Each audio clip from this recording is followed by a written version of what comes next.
आप सभी को मेरा प्रणाम। आज की कहानी यूं तो बहुत साधारण सी है, परंतु अगर इसका सार समझना चाहें तो बहुत गहराई तक ये कहानी ले जाती है। तो चलिए शुरू करते हैं। मुझे अगले संडे को किटी पार्टी में जाना है सुदेश। तुम तो जानते हो मेरी फ्रेंड्स किटी में कितनी सज सवर कर आती हैं, और मैंने तो अभी तक शॉपिंग भी नहीं की है। रागिनी आईने के सामने खड़ी होकर साड़ी के पल्लू को अपने कंधे पे सलीके से जमाते हुए बोली, सुदेश, इस बार मैं किटी शॉपिंग के लिए बहुत लेट हो गई हूँ, और किटी के बाद मुझे कच्ची बस्ती के बच्चों के पास भी जाना है। वहाँ मैं कुछ न्यूज़पेपर वालों को भी बुलाऊंगी अगले दिन के न्यूज़पेपर में मेरी फोटो के लिए। अब देखो ना सुदेश, मिसेस सक्सेना ने तो वृद्धा आश्रम में जाकर मिठाई और कपड़े बांटकर अपनी पोस्ट कल ही फेसबुक पर डाल दी थी। और मिसेस शर्मा, उन्हें तो जानते ही हो तुम, वो तो सबसे जल्दी जल्दी काम कर लेती हैं। उन्होंने भी अनाथालय में गिफ्ट बांट दिया और अपनी फोटो इंस्टाग्राम पर चिपका दी।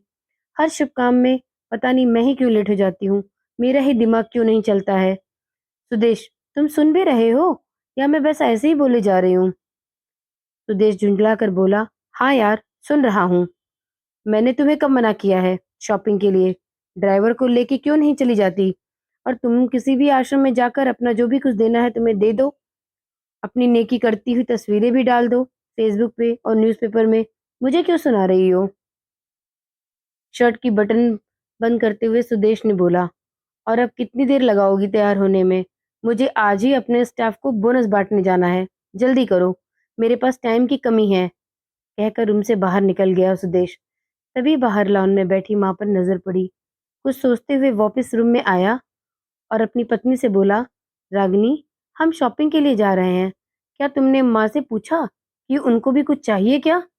रागिनी बोली, नहीं, वैसे भी अब उनको इस उम्र में क्या चाहिए यार। 2 वक्त की रोटी और 2 जोड़ी कपड़े, इसमें पूछने वाली क्या बात है? वो बात नहीं है रागिनी, सुदेश बोला। माँ पहली बार गर्मियों की छुट्टी में हमारे घर रुकी हैं, वरना तो वो हर बार गांव में ही रहती हैं। तो औपचारिकता के लिए ही पूछ लेती। अरे, इतना ही माँ पर प्यार उमड़ रहा है तो खुद क्यों नहीं पूछ लेते? झल्लाकर चीखी थी रागिनी और कंधे पर हैंडबैग लटकाते हुए तेजी से बाहर निकल गई। सुदेश माँ के पास जाकर बोला, माँ, मैं और रागिनी उसकी शॉपिंग के लिए बाजार जा रहे हैं। आपको कुछ चाहिए तो बताइए। माँ बीच में ही बोल पड़ी, मुझे कुछ नहीं चाहिए बेटा। सोच लो माँ, अगर कुछ चाहिए तो बता दो। सुदेश के बहुत जोर देने पर माँ बोली, ठीक है, तुम रुको, मैं लिख कर दे देती हूँ। तुम्हें और बहू को बहुत खरीदारी करनी है, कहीं भूल न जाओ। कहकर सुदेश की माँ अपने कमरे में चली गई। कुछ देर बाद बाहर आई और एक पर्ची सुदेश को थमा दी।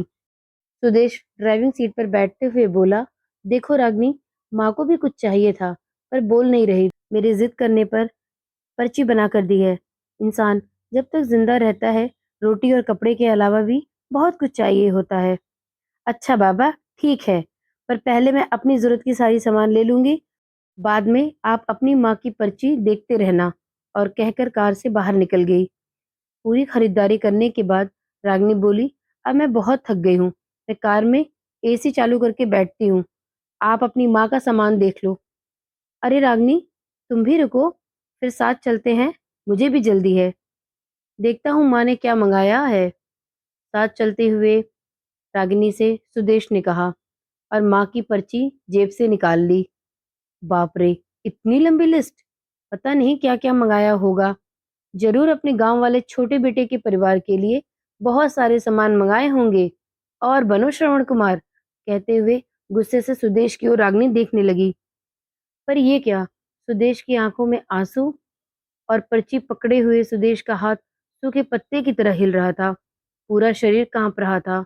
रागिनी बहुत घबरा गई। "क्या हुआ ऐसा? क्या मांग लिया तुम्हारी माँ ने?" कहकर सुदेश के हाथ से पर्ची झपट ली।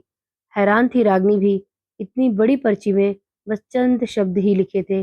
पर्ची में लिखा था, बेटा सुदेश, मुझे तुमसे किसी भी अवसर पर कुछ नहीं चाहिए था, फिर भी तुम जिद कर रहे हो, और तुम्हारे शहर में किसी दुकान पर अगर मिल जाए तो फुर्सत के कुछ पल मेरे लिए लेते आना। ढलती सांझ हो गई हूँ मैं। मुझे गहराते अंधियारे से डर लगने लगा है। बहुत डर लगता है, पल पल मेरी तरफ बढ़ रही मौत को देखकर।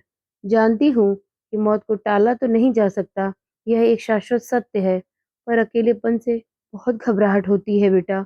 इसलिए बेटा जब तक तुम्हारे घर पर हूँ, कुछ पल बैठा करो मेरे पास, कुछ देर के लिए ही सही, पर बाँट लिया करो मेरे बुढ़ापे को, अकेलेपन को अपने साथ।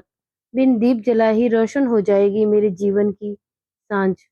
कितने साल हो गए बेटा तुझे स्पर्श नहीं किया, तुझे अपनी गोद में सुलाया नहीं, तुझे ममता भरी लोरी नहीं सुनाई, तुझे अपने हाथों से खाना खिलाए कितने साल हो गए। मेरी गोद में सर रखकर मेरे ममता भरे हाथों से एक बार एक बार अपने सर को स्पर्श करा ले बेटा। एक बार फिर से इतराए मेरा हृदय, मेरे अपनों को करीब पाकर, बहुत करीब पाकर, और फिर मुस्कुरा कर मिलूं मौत के गले। क्या पता बेटा, अगली गर्मी की छुट्टियों में रहूं या ना रहूं। क्षमा करिएगा, ये कहानी सुनाते सुनाते मेरी आंखें भर गई कुछ अपनों को याद करके। धन्यवाद।